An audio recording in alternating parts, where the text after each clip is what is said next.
Hey, what's going on, guys? I just wanted to give you my initial thoughts about the Steam Deck. Initially, I will say I love the way that this system feels in my hands, and as well as I do love the display and the interface on it. Out of all the handhelds I've played, and I have played the Switch 2, the PlayStation Portable, and now the Steam Deck, this one has the best interface out of all those. Now, as you can see, I am currently playing through The Witcher 3. I've given the Steam Deck about 2 hours of my time so far. Initially, all of that has gone into The Witcher 3. I've been running this game on the Steam Deck with the resolution turned up and the frame rate at about 30 frames per second. And it looks just as good as it would on a pretty standard build PC. One of my biggest downfalls about the Steam Deck is probably everyone's biggest complaint, and it has to do with the battery life. Now, running The Witcher 3 for the 5 minutes that I had it on so far ate about 5% of my battery.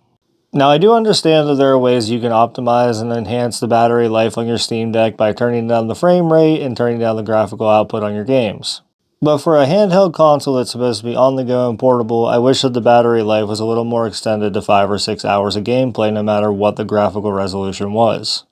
The most time that I've got out of playing The Witcher 3, for the little bit of time that I have, about 45 minutes to an hour, the battery life drained down pretty quickly, over 50% within that time frame. Now, that's not me trying to bash on the Steam Deck too much, because I really enjoy this console a lot. Where the battery life faults, it does make up with a lot of great interface, a lot of great discounts in games from Steam, all the news that you would get from a standard Steam account, and so on. I think the sound output for the Steam Deck is awesome as well. I love that I can attach my Beats to it and play with them on the go. In the future, I would like to turn the graphical settings down on some of the games and the frame rate to see how long I can get the battery to last.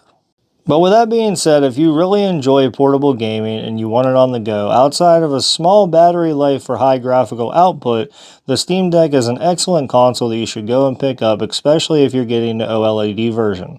Like I stated at the beginning of this video, one thing that I like the most about it is just how good it feels in my hand, as well as they have these touchpad bumpers here that you can use to kind of scroll around and do things on the gameplays. I do believe that this is a bit overpriced, especially whenever you can get a Nintendo Switch 2 for around $400, and this one, is as dated as it is still around $400.